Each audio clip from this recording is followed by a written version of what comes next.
So hi friends ಬನ್ನಿ ನೋಡೋಣ. So ನಾಳಿನ ದಿನ ನಿಫ್ಟಿ ಮತ್ತು ಸೆನ್ಸೆಕ್ಸ್ ನಾಳೆ ಸೆನ್ಸೆಕ್ಸ್ ಎಕ್ಸ್ಪೈರ್ ಇರೋದ್ರಿಂದ ಸೆನ್ಸೆಕ್ಸ್ ಮತ್ತು ನಿಫ್ಟಿ ಬ್ಯಾಂಕ್ ನಿಫ್ಟಿನ ಯಾವ ರೀತಿ ಟ್ರೇಡ್ ಮಾಡ್ಕೋದು ನೋಡ್ಕೊಂಬೋಣ. ಫಸ್ಟ್ ಏನ್ ಮಾಡೋಣಪ್ಪ ಅಂದ್ರೆ ಬ್ಯಾಂಕ್ ನಿಫ್ಟಿ ನೋಡ್ಕೊಂಬೋಣ. ಓಕೆ, ಆಮೇಲೆ ಬ್ಯಾಂಕ್ ನಿಫ್ಟಿ ನೋಡ್ರಿ, ನಿನ್ನೆ ಮೊನ್ನೆ ಲಾಸ್ಟ್ ಇದರಲ್ಲಿ ಏನು ಡಿಸ್ಕಷನ್ ಮಾಡಿದ್ವಪ್ಪ ಅಂತಂದ್ರೆ ಮಾರ್ಕೆಟ್ ಅಲ್ಲಿ ಏನಾಗಿದೆಪ್ಪ ಅಂದ್ರೆ ಕಂಟಿನ್ಯೂಸ್ ಆಗಿ ಹ್ಯಾಮರ್ ಕ್ಯಾಂಡಲ್ ಆಗ್ತದೆ. ಓಕೆ, ಆ ಹ್ಯಾಮರ್ ಕ್ಯಾಂಡಲ್ ಎಲ್ಲಿ ಆಗ್ತದಪ್ಪ ಅಂದ್ರೆ ಡೌನ್ ಟ್ರೆಂಡ್ ಆಗ್ತದೆ ಅಂತ ಇದೆ. ಓಕೆ, ಇದೊಂದು ಹ್ಯಾಮರ್ ಕ್ಯಾಂಡಲ್ ಆಗಿತ್ತು, ಇದೊಂದು ಹ್ಯಾಮರ್ ಕ್ಯಾಂಡಲ್ ಇತ್ತು. ಹ್ಯಾಮರ್ ಕ್ಯಾಂಡಲ್ ಏನಿದಪ್ಪ ಫೇಲ್ ಆಗಿದ್ದು. ಓಕೆ, ಫೇಲ್ ಆಗಿ ನೆಕ್ಸ್ಟ್ ಏನಾಗಿದ್ದಪ್ಪ ಇದನ್ನು ಕೂಡ ಹ್ಯಾಮರ್ ಕ್ಯಾಂಡಲ್ ಇತ್ತು.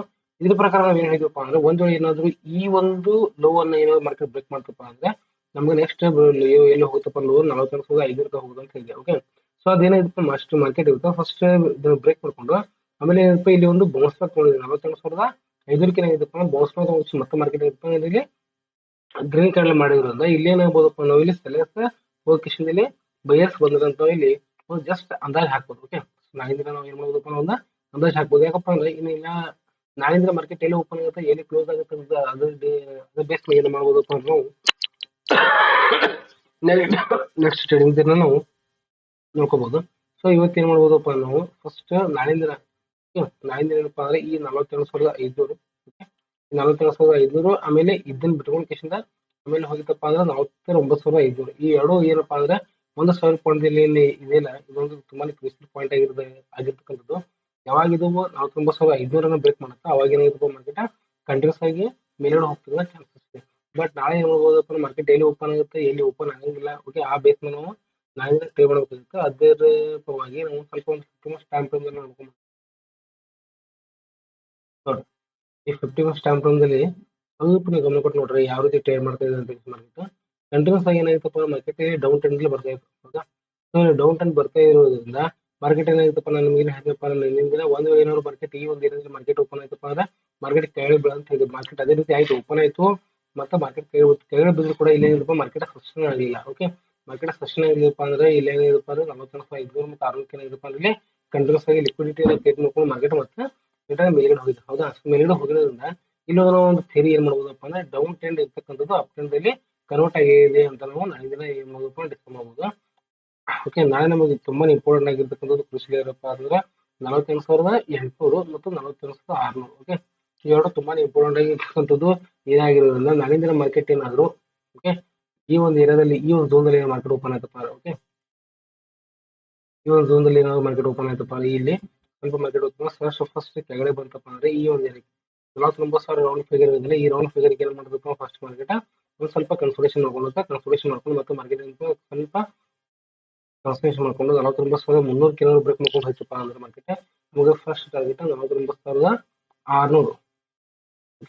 ಫಸ್ಟ್ ಟಾರ್ಗೆಟ್ ನಮಗೆ 49,600 ಅದು ಏನೋ ಬ್ರೇಕ್ ಮಾಡ್ಕೊಂಡು ಹೋಯ್ತಪ್ಪ ಅಂದ್ರೆ ನಮಗೆ ಸೆಕೆಂಡ್ ಟಾರ್ಗೆಟ್ 49,800 ಕೂಡ ಮಾರ್ಕೆಟ್ ಅಲ್ಲಿ ಏನ್ ಮಾಡ್ಬೋದಪ್ಪ ಅಂದ್ರೆ ಇಲ್ಲಿ ನಾವು ಟ್ರೇಡ್ ಮಾಡ್ತಕ್ಕಂಥ ಚಾನ್ಸಸ್ ತುಂಬಾ ಇದೆ. ಯಾಕಪ್ಪ ಅಂದ್ರೆ ಇಲ್ಲಿ ನೋಡಿದ್ರಪ್ಪ ಇದು ಚಿಕ್ಕದಾಗಿರ್ತದೆ ಟ್ರೆಂಡ್ ಲೈನ್ ಕೂಡ ಬರ್ತದೆ. ಹೌದಾ, ಈ ಟ್ರೆಂಡ್ ಲೈನ್ ಏನಂತಪ್ಪ ಕಂಟ್ರೋಲ್ಸ್ ಆಗಿ ಇಲ್ಲಿ ಸಪೋರ್ಟ್ ತಗೋತಾ ಇರೋದ್ರಿಂದ ಮಾರ್ಕೆಟ್ ಇದೇ ಟ್ರೆಂಡ್ ಲೈನ್ ಅಲ್ಲಿ ಏನಾದ್ರು ಸಪೋರ್ಟ್ ತಗೋತಪ್ಪ ಮಾರ್ಕೆಟ್ ಕಂಟ್ರೋಲ್ಸ್ ಆಗಿ ಈ ರೀತಿ ಮಾರ್ಕೆಟ್ ನಾಳೆ ದಿನ ಏನ್ ಮಾಡ್ಬೇಕು ಅಂದ್ರೆ ತುಂಬಾನೇ ದೊಡ್ಡದಾಗಿರ್ತಕ್ಕಂಥ ಗ್ರೀನ್ ಟ್ರೆಂಡ್ ಲೈನ್ ಮಾಡ್ಬೇಕು ಮಾರ್ಕೆಟ್ ತುಂಬಾನೇ ಮೇಲ್ಗಡೆ ಹೋಗ್ತಕ್ಕಂಥ ಚಾನ್ಸಸ್ ತುಂಬಾನೇ ಇದೆ. ಒಂದು ವೇಳೆ ಗ್ಯಾಪ್ ಅಪ್ ಓಪನ್ ಆಯ್ತಪ್ಪ. ಓಕೆ, 49,600 ಮತ್ತು 49,400 ಗ್ಯಾಪ್ ಅಪ್ ಓಪನ್ ಆಗಿದಪ್ಪ ಅಂದ್ರೆ ಇಲ್ಲಿ ಸ್ವಲ್ಪ 4 ಪಾಯಿಂಟ್ ಕನ್ಸಲ್ಟೇಷನ್ ಆಗಿ 49,600 ಬ್ರೇಕ್ ಮಾಡ್ಕೊಂಡು ಹೋಗ್ತಾರೆ.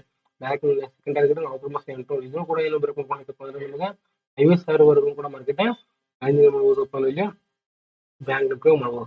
ಒಂದು ವೇಳೆ ಏನಾದ್ರು ಗ್ಯಾಪ್ ಡೌನ್ ಓಪನ್ ಆಯ್ತಪ್ಪ. ಓಕೆ, ಗ್ಯಾಪ್ ಡೌನ್ ಓಪನ್ ಆದ್ರೂ ಕೂಡ ನಮಗೆ ಇಲ್ಲಿ ನಮಗೆ ಸೆಲ್ಲಿಂಗ್ ಚಾಲು ಆಗ್ತದಪ್ಪ ಅಂದ್ರೆ 48,600. ಓಕೆ, ಈ 48,600 ಕೆಳಗಡೆ ಬರುವವರೆಗೂ ಕೂಡ ಮಾರ್ಕೆಟ್ ನಮಗೆ ಹೆವಿ ಸೆಲ್ಲಿಂಗ್ ಬರಂಗಿಲ್ಲ. ಏನಾಗ್ತಪ್ಪ ಅಂದ್ರೆ ಇಲ್ಲಿ ಓಪನ್ ಆಗುತ್ತೆ, ಓಪನ್ ಆಗಿ ಸ್ವಲ್ಪ ಕೆಳಗಡೆ ಬರುತ್ತೆ, ನೀವು ಸೆಲ್ಲಿಂಗ್ ಅನ್ಸುತ್ತೆ ಇಲ್ಲಿ ಸೆಲ್ ಮಾಡ್ತೀರಿ. ಇಲ್ಲಿ ಏನಾಗುತ್ತಪ್ಪ ಅಂದ್ರೆ ಈ ಒಂದು ಝೋನ್ ಇದೆ, ಈ ಝೋನ್ ಓಕೆ 48,800 ಈ 48,800 ತುಂಬಾ ಇಂಪಾರ್ಟೆಂಟ್ ಆಗಿರ್ತಕ್ಕಂಥ ಝೋನ್ ಆಗಿರೋದ್ರಿಂದ ಇಲ್ಲಿ ಏನಾಗುತ್ತಪ್ಪ ಅಂದ್ರೆ ಮತ್ತೆ ನಿಮಗೆ ಟ್ರಾಪ್ ಮಾಡ್ಕೊಂಡು ಮತ್ತೆ ಮಾರ್ಕೆಟ್ ಕೆಳಗಡೆ ಮತ್ತೆ ಸ್ವಲ್ಪ ಲಿಕ್ವಿಡಿಟಿ ಕ್ರಿಯೇಟ್ ಮಾಡ್ಕೊಂಡು ಎಲ್ಲ ಎಸ್ಎಲ್ ಹಿಟ್ ಮಾಡ್ಕೊಂಡು ಮತ್ತೆ ಮಾರ್ಕೆಟ್ ಮೇಲ್ಗಡೆ ಹೋಗ್ತದೆ ಮೇಲ್ಗಡೆ ಕ್ಲೋಸ್ ಮಾಡ್ಕೊಳ್ಳೋ ಚಾನ್ಸಸ್ ಇಲ್ಲಿ ತುಂಬಾನೇ ಇರೋದ್ರಿಂದ ನಾಳೆ ದಿನ ಏನಪ್ಪ ಅಂದ್ರೆ ಈ 48,600 ಮತ್ತು 48,800 ಈ ತುಂಬಾನೇ ಕೆಳಗಿನ ಸೈಡ್ ಹೆವಿ ಸಪೋರ್ಟ್ ಆಗಿರೋದ್ರಿಂದ ಇದು ತುಂಬಾ ಕ್ರೂಷಿಯಲ್ ಆಗಿರ್ತಕ್ಕಂಥ ಪಾಯಿಂಟ್ಸ್. ಆಮೇಲೆ ನಾಳೆ ದಿನ ನಾವು ಟಾರ್ಗೆಟ್ ಎಲ್ಲಿ ತನಕ ರೀಚ್ ಮಾಡಬಹುದಪ್ಪ ಅಂದ್ರೆ 50,000 ವರೆಗೂ ಕೂಡ ರೀಚ್ ಮಾಡಬಹುದು. ಒಂದು ವೇಳೆ ಏನಾದ್ರು 50,000 ಕ್ರಾಸ್ ಮಾಡ್ತಪ್ಪ ಅಂದ್ರೆ 50,400 ಕೂಡ ಮಾರ್ಕೆಟ್ ನಾಳೆ ದಿನ ಏನ್ ಮಾಡಬೇಕು ಅಂದ್ರೆ ಟಾರ್ಗೆಟ್ ಅನ್ನ ನಾಳೆ ದಿನ ಕೊಡ್ತಕ್ಕಂಥ ಚಾನ್ಸಸ್ ಇಲ್ಲಿ ತುಂಬಾ ಇದೆ. ಓಕೆ, ಸೊ ಅದೇ ರೀತಿಯಾಗಿ ನಾವು ಸೆನ್ಸೆಕ್ಸ್ ನೋಡ್ಕೊಂಡ್ರೆ ಸೆನ್ಸೆಕ್ಸ್ ನಲ್ಲಿ ಕೂಡ ಅದೇ ರೀತಿ ಇದೆ. ಹೌದಾ, ಸೊ ಸೆನ್ಸೆಕ್ಸ್ ನಮಗೆ ಏನಾಯ್ತಪ್ಪ ಅಂದ್ರೆ ಈ ಒಂದು ಏರಿಯಾ ಏನಿದೆಪ್ಪ ಅಂದ್ರೆ ತುಂಬಾ ಇಂಪಾರ್ಟೆಂಟ್ ಆಗಿದೆ. ಯಾಕಪ್ಪ ಅಂದ್ರೆ ಇಲ್ಲಿ ಒಂದು ಸಪೋರ್ಟ್ ಇತ್ತು, ಓಕೆ, ಇಲ್ಲಿ ಕೂಡ ಸಪೋರ್ಟ್ ಇತ್ತು, ಇಲ್ಲಿನೂ ಕೂಡ ಸಪೋರ್ಟ್ ಇತ್ತು. ಬ್ರೇಕ್ ಮಾಡಕ್ಕಂತ ಹೇಳಿದ್ವಿ, ಬ್ರೇಕ್ ಮಾಡಿಲ್ಲ. ಓಕೆ, ಕನ್ಸಲ್ಟೇಷನ್ ಏನಪ್ಪ ಅಂದ್ರೆ ಕೆಳಗಡೆ ಬ್ರೇಕ್ ಮಾಡಿಲ್ಲ. ಅದೇನ ಮಾಡಿದಪ್ಪ ಅಂದ್ರೆ ಈ ಒಂದು ಏನ 71,500 ಏನಂತಪ್ಪ ಅಂದ್ರೆ ತುಂಬಾನೇ ಹೆವಿಯಾಗಿ ಸಪೋರ್ಟ್ ಅನ್ನು ಕ್ರಿಯೇಟ್ ಮಾಡ್ಕೊಂಡು ಮಾರ್ಕೆಟ್ ಏನಪ್ಪ ಅಂದ್ರೆ ಇಲ್ಲಿ ಒಂದ್ ಸ್ವಲ್ಪ ಬೌನ್ಸ್ ಬ್ಯಾಕ್ ಮಾಡಿದ್ರು. ಹೌದಾ, ಸೊ ಬೌನ್ಸ್ ಬ್ಯಾಕ್ ತೊಗೊಂಡಿದ್ದೆ ಇದರ ಅರ್ಥ ಏನಪ್ಪ ಅಂದ್ರೆ ಮಾರ್ಕೆಟ್ ಮೇಲ್ಗಡೆ ಹೋಗ್ತದೆ ಅಂತ ಅಲ್ಲ. ಓಕೆ, ಸ್ವಲ್ಪ ಮಾರ್ಕೆಟ್ ಏನಾಯ್ತಪ್ಪ ಅಂದ್ರೆ ಬೌನ್ಸ್ ಬ್ಯಾಕ್ ತೊಗೊಂಡು ಮತ್ತೆ ಒಂದ್ ಸ್ವಲ್ಪ ಪುಲ್ ಬ್ಯಾಕ್ ತೊಗೊಂಡು ಮಾರ್ಕೆಟ್ ಈ ರೀತಿ ಡಬಲ್ ಪ್ಯಾಟರ್ನ್ ಮಾರ್ಕೆಟ್ ಮೇಲ್ಗಡೆ ಹೋಗುತ್ತೆ. ಇಲ್ಲೆಲ್ಲೂ ಕೂಡ ಡಬಲ್ ಪ್ಯಾಟರ್ನ್ ಆಗಿದೆ. ಓಕೆ, ಇದೊಂದು ಫಸ್ಟ್ ಸ್ವಿಂಗ್, ಸೆಕೆಂಡ್ ಸ್ವಿಂಗ್, ಮೂರನೇ ಇದು ಈ ರೀತಿಯಾಗಿ ಸ್ವಿಂಗ್ ಆಗಿದೆ.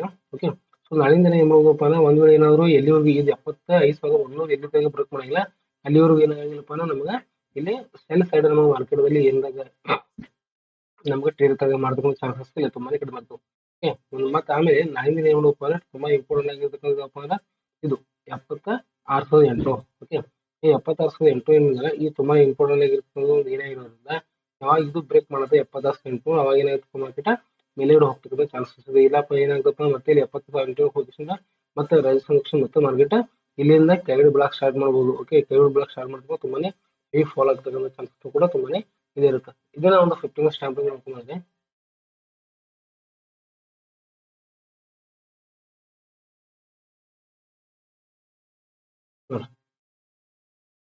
ಇದೇನಪ್ಪ ನೋಡ್ರಿ, ಈ ಒಂದು ಚಿಕ್ಕದಾಗಿರ್ತಕ್ಕಂಥ ಟ್ರೆಂಡ್ ಲೈನ್ ಇರ್ತದ. ಆಮೇಲೆ ಇಲ್ಲಿ ಒಂದು ಹೆವಿ ಆಗಿರ್ತಕ್ಕಂಥ ಒಂದು ಸಪೋರ್ಟ್ ಇತ್ತು 75,500. ಓಕೆ, ಈ 75,500 ಸಪೋರ್ಟ್ ಇತ್ತಲ್ಲ, ಈ ಸಪೋರ್ಟ್ ಏನ್ ಮಾಡಿದಪ್ಪ ಮಾರ್ಕೆಟ್ ಫಸ್ಟ್ ಈ ಕೆಳಗಡೆ ಬಂದು ಇಲ್ಲೆಲ್ಲ ಇರ್ತಕ್ಕಂಥ ಲಿಕ್ವಿಡಿಟಿನ ಕ್ರಿಯೇಟ್ ಮಾಡ್ಕೊಂಡು ಎಸ್ ಎಲ್ ಕ್ರಿಯೇಟ್ ಮಾಡ್ಕೊಂಡು ಮಾರ್ಕೆಟ್ ಏನಪ್ಪ ಅಂದ್ರೆ ಕಂಟ್ರೋಲ್ ಮಾರ್ಕೆಟ್ ಮೇಲ್ಗಡೆ ಹೋಗಿದೆ. ಹೌದಾ, ಸೊ ಮೇಲ್ಗಡೆ ಹೋಗಿ ಮತ್ತೆ ಮಾರ್ಕೆಟ್ ಕೆಳಗಡೆ ಬರಕ್ ಟ್ರೈ ಮಾಡೋದು ಕೂಡ ಮಾರ್ಕೆಟ್ ಕೆಳಗಡೆ ಬಂದಿಲ್ಲ.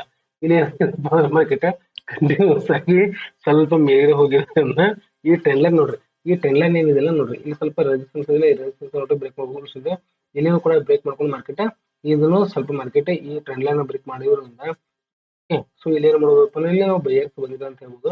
ಆಮೇಲೆ ಇನ್ನೊಂದು ಏನಾಗಿದೆಪ್ಪ ಚಿಕ್ಕದಾಗಿರ್ತಕ್ಕಂಥ ನಾವು ಟ್ರೆಂಡ್ ಲೈನ್ ಈ ರೀತಿ ನಾವು ಡ್ರಾ ಮಾಡಿದ್ರೆ ನೋಡ್ರಿ, ಎಲ್ಲಿ ಟ್ರೆಂಡ್ ಲೈನ್ ಇದೆ ಅಲ್ಲಿ ಕಂಟ್ರೋಲ್ಸ್ ಏನಾಗಿದೆಪ್ಪ ಮಾರ್ಕೆಟ್ ಕಂಟ್ರೋಲ್ಸ್ ಗೆ ಸಪೋರ್ಟ್ ತಗೋತಾ ಹೋಗ್ತದೆ. ಹೋಗಿ ಮಾರ್ಕೆಟ್ ನಾಳಿಂದ ಈ ಒಂದು ಏರಿಯಾ ಏನೇನು ಓಪನ್ ಆಯ್ತಪ್ಪ ಮಾರ್ಕೆಟ್ ಏನಾಗುತ್ತೆ ಈಗ ಫಸ್ಟ್ ಈ ಒಂದು ಏರಿಯಾಕ್ಕೆ 75,800 ಸಪೋರ್ಟ್ ತಗೊಂಡಿದೆ. ಮತ್ತೆ ಮಾರ್ಕೆಟ್ ಏನಪ್ಪ ಸ್ವಲ್ಪ ಚಿಕ್ಕದಾಗಿರ್ತಕ್ಕಂಥದ್ದು ಸಪೋರ್ಟ್ ತಗೊಂಡಿದೆ. ಮತ್ತೆ ಮಾರ್ಕೆಟ್ 70 ಈ ಒಂದು ಏರಿಯಾ 76,200 ಬ್ರೇಕ್ ಮಾಡ್ಕೊಂಡು ಹೋಗ್ತಪ್ಪ ಅಂದ್ರೆ ನಾವು ನೆಕ್ಸ್ಟ್ ಟಾರ್ಗೆಟ್ ಎಲ್ಲಿ ಸಿಗುತ್ತಪ್ಪ ಅಂದ್ರೆ 76,600. ಓಕೆ, 76,600 ಮಾರ್ಕೆಟ್ ನಮಗೆ ಸೆಕೆಂಡ್ ಟಾರ್ಗೆಟ್ ಸಿಗ್ತಕ್ಕಂಥ ಚಾನ್ಸಸ್ ಯಾಕಪ್ಪ ಇಲ್ಲಿ ಕಂಟಿನ್ಯೂಸ್ ಆಗಿ ಸಪೋರ್ಟ್ ಮಾರ್ಕೆಟ್ ಬ್ರೇಕ್ ಮಾಡ್ತಾರೆ ಮೇಲ್ಗಡೆ. ಆಮೇಲೆ ಅದನ್ನು ಕೂಡ ಏನಾದ್ರು ಬ್ರೇಕ್ ಮಾಡ್ಕೊಂಡು ಹೋಗ್ತಪ್ಪ ಅಂದ್ರೆ ಮತ್ತೆ 76,800. ಓಕೆ, ಮೇಲ್ಗಡೆ ಹೋಗ್ತಪ್ಪ ಇಲ್ಲಿ ಹೋಗ್ತಪ್ಪ ಅಂದ್ರೆ 76,800 ಕೂಡ ಮಾರ್ಕೆಟ್ ಮೇಲ್ಗಡೆ ಹೋಗ್ತಕ್ಕಂಥ ಇಲ್ಲಿ ಚಾನ್ಸಸ್ ಇಲ್ಲಿ ತುಂಬಾ ಇರುತ್ತೆ. ಸೊ ಹೀಗಾಗಿ ಏನ್ ನೋಡ್ರಪ್ಪ ಅಂದ್ರೆ ನಾಳಿನ ದಿನ ಎಲ್ಲಿ ಟ್ರೈ ಮಾಡಬೇಕು, ಎಲ್ಲಿ ಟ್ರೈ ಮಾಡಬಹುದು ಅಂತಕ್ಕಂಥ ಸ್ವಲ್ಪ ಮೊದಲ ನೀವು ಪ್ಲಾನ್ ಅನ್ನು ಮಾಡ್ಕೊಂಡು ಟ್ರೈ ಮಾಡಬೇಕಪ್ಪ. ನಾಳೆ ಎಕ್ಸ್ಪೈರಿ ಇರೋದ್ರಿಂದ ಸ್ವಲ್ಪ ಮಾರ್ಕೆಟ್ ಕನ್ಸಲ್ಟೇಷನ್ ಆದ್ರೂ ಕೂಡ ಮಾರ್ಕೆಟ್ ಏನಾಗುತ್ತೆ ಪ್ರೀಮಿಯಂ ತುಂಬಾನೇ ಡೌನ್ ಆಗ್ತಕ್ಕಂಥ ಚಾನ್ಸಸ್ ಇರುತ್ತೆ. ಸೊ ಹೀಗಾಗಿ ಏನ್ ಮಾಡ್ರಪ್ಪ ನಾಳಿನ ದಿನ ಎಲ್ಲಿ ನಾವು ಟ್ರೈ ಮಾಡಬೇಕು, ಯಾವ ಪೋರ್ಟ್ ತಗೋಬೇಕು ಅಥವಾ ಕಾಲ್ ತಗೋಬೇಕು ಮೊದಲು ಅಡ್ವಾನ್ಸ್ ಪ್ಲಾನ್ ಮಾಡ್ಕೊಂಡು ಟ್ರೈ ಮಾಡೋದು ತುಂಬಾನೇ ಒಳ್ಳೆದಂತ ಅನ್ಸುತ್ತೆ. ಆಮೇಲೆ ನಾಳಿನ ದಿನ ನೀವು ಯಾರು OTM ತಗೊಳಕ್ ಹೋಗ್ಬಿಟ್ರೆ ಎಲ್ಲರೂ ITM ಮತ್ತೆ ETM ತಗೋರಿ. ಓಕೆ, ಇದು ನಿಮ್ದೇ ಆಗಿರ್ತಕ್ಕಂಥ ಅನಲೈಸೇಷನ್ ಮಾಡ್ಕೊಂಡು ಕೂಡ ನೀವು ಟ್ರೈ ಮಾಡೋದು ತುಂಬಾ ಒಳ್ಳೆಯದು ಅಂತ ಹೇಳಿ ನನ್ನ ಒಂದು ಅಭಿಪ್ರಾಯ. ನನ್ನ ಒಂದು ಅನಲೈಸೇಷನ್ ಮುಗಿಸ್ತೇನೆ. Thank you.